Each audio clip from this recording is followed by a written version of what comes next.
கீர்த்தீஸ்வரி. நான் 4ஆம் வகுப்பு படிக்கிறேன். காந்திஜி நினைத்தெடுக்க பள்ளி எம். ராமச்சந்திரபுரம், சிவாஜி வட்டம், விருதுநகர் மாவட்டம். நான் இப்போது காமராஜரை பற்றி பேச வந்துள்ளேன். காமராஜர் அவர்கள் 1963ஆம் ஆண்டு ஜூலை மாதம் 15ஆம் நாளில் பிறந்தார்.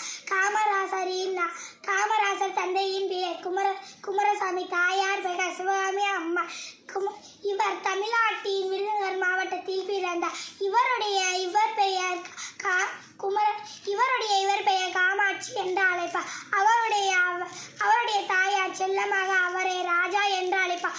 அதுவே பின்னர் காமராஜர் மறுபடியும் வந்தது. காமராஜர் 16ஆம் வயதில் காங்கிரஸ் கட்சியிலே இணைத்துக் கொண்டார். காங்கிரஸ் கட்சியிலே தலைவரான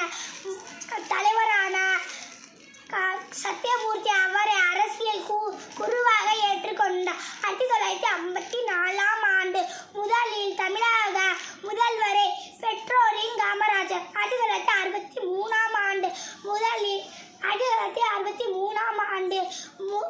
9 ஆண்டுகளாக ஆட்சி செய்தார். காமராஜர் இலவச கல்வி திட்டத்தை என பல திட்டங்களை கொண்டு வைத்துள்ளார். இவர் 1975ஆம் ஆண்டு